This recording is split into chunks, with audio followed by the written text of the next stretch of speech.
Welcome to the Learning Pines YouTube. We hope this video helps. Having trouble getting your PlayStation 5 connected to a Cox Wi-Fi hotspot? You're not alone. Public Wi-Fi, especially those with special login pages, often create hurdles for gaming consoles. Your PS5 doesn't have a built-in web browser for those specific authentication steps. But don't worry, there's a tried-and-true method that works, and we'll walk you through the single most effective way to get your console online in 2025. The main reason your PS5 struggles with hotspots is something called a captive portal. This is that familiar web page that pops up when you first connect, asking for a password, room number, or terms agreement. Since your PlayStation 5 doesn't have a web browser for this, it gets stuck. It connects to the Wi-Fi network itself, but it can't complete the crucial login step to access the actual internet. This is a common network security feature, but it poses a unique challenge for consoles. So, what's the secret?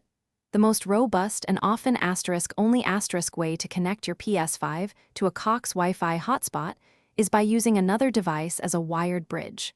Think of your laptop or PC as an intermediary. Your computer will connect to the hotspot, complete any necessary login steps, and then share that active internet connection directly to your PS5 using an Ethernet cable. This trick bypasses the login page issue entirely, providing a stable, dedicated connection for your gaming. Setting this up is straightforward. Begin by connecting your laptop or computer to the Cox Wi-Fi hotspot just like you normally would, making sure you complete any login prompts that appear. Once your computer is online, grab an Ethernet cable and plug one end into your laptop's Ethernet port and the other end into your PlayStation 5's Ethernet port. The last crucial step is to go into your laptop's network settings and enable internet connection sharing from your Wi-Fi to your Ethernet connection. It sounds technical, but it's usually just a few clicks. A few pro tips for success.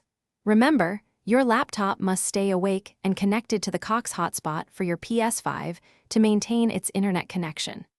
Keep your laptop and PS5 relatively close to each other for optimal performance. While direct Wi-Fi connections can be tricky with these hotspots, this wired bridge approach offers a reliable and stable gaming experience. It's truly the most dependable method for getting your PlayStation 5 online via a Cox Wi-Fi hotspot in 2025. Enjoy your gaming. Thanks for watching. Consider subscribing if we helped you.